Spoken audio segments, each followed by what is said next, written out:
Romans chapter 8 verse 31, the Bible says, if God is with us, who can be against us? Amen. अगर परमेश्वर हम लोग के साथ है तो कौन हमारे विरोध में खड़ा हो सकता है? वो परमेश्वर जिन्होंने इस पूरी सृष्टि की रचना की, वो परमेश्वर जिसने हमें और आपको बनाया, वो परमेश्वर जब देखा कि हम जो चुने हुए लोग उनके थे, जिनको उन्होंने क्रिएट किया था, बनाया था, वो पाप में है, दुख में है, तकलीफ में है, और उसने अपने एक लौता बेटा को भी नहीं छोड़ा हम लोग के लिए, उसको बलिदान कर दिया, उसको सूली पर चढ़ा दिया, ताकि उसके द्वारा हम लोग को मुक्ति मिल सके, उसके द्वारा हम लोग को उद्धार मिल सके, उसके द्वारा हम लोग उस अंधकार के जीवन से, उस पाप के जीवन से निकल सके। कितना गहरा प्यार किया परमेश्वर ने।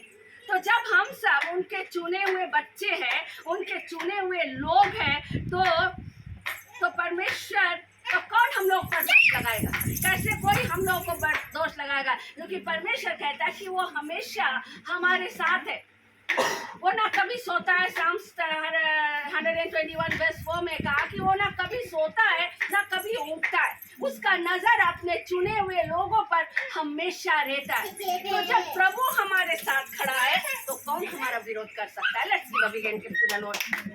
लेकिन परमेश्वर का वचन ये कहता है Proverbs chapter 8 में कि to fear the Lord is to hate evil.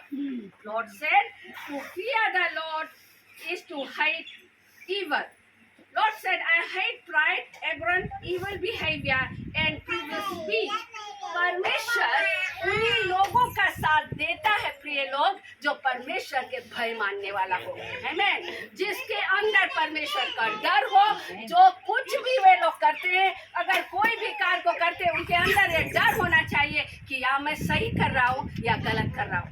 ऐसे ही लोगों के साथ परमेश्वर खड़ा रहता है, ऐसे ही लोगों के साथ परमेश्वर रहता है, तब जाकर उनके विरोध में कोई नहीं खड़ा हो सकता। Let's give a big hand to the lord. ये हमारा परमेश्वर। हम लोग बोलते हैं कि हमें परमेश्वर ने चुन लिया है, हमने परमेश्वर को चुन लिया, और हमारा विरोध में कोई, हम जो कुछ भी मनमानी करना चाहे हम करेंगे और परमेश्वर हमें प्रोटेक्ट करेगा, परमेश्वर हमेशा हमारे साथ देगा।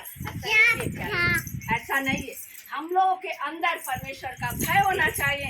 हम लोग मांगो परमेश्वर में बना रहो, हर समय परमेश्वर में बना रहो। ये नहीं कि हमारे अंदर वो प्राइड है, या प्रभु का वचन कहता है कि हमारे अंदर वो घमंड नहीं होना चाहिए, वो अहंकार नहीं होना चाहिए। कभी कभी हम लोग घमंड करते हैं, अपने सूरत पर घमंड करते, अपने प्रॉपर्टी पर घमंड करते, अपने बिजनेस पर घमंड करते।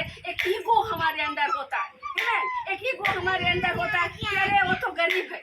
हम लोग क्या करते हैं? डिफ्रेंशिएट करते हैं कि वो तो लो कास्ट का है, वो हमारा बराबरी नहीं कर सकता। लेकिन क्या हमारा परमेश्वर ने ऐसा किया? परमेश्वर ने कहा कि मैं सारे जगत, सारे संसार से ऐसा प्रेम किया कि अपना एक लौता पुत्र को दे दिया। आमीन। तो हम लोग मांगो सब टाइम अपने अंदर वो दीन बनो, हम्बलनेस रखो, दीन बनो, और तब परमेश्वर का डर और भय लेकर जब हम लोग परमेश्वर के सन्मुख जाएंगे, परमेश्वर के संग संग चलेंगे, तब प्रभु हमें हर एक ईवल से, हर एक जो शैतानिक ताकत है, हर एक जो डीमन पावर्स है, हर एक बीमारी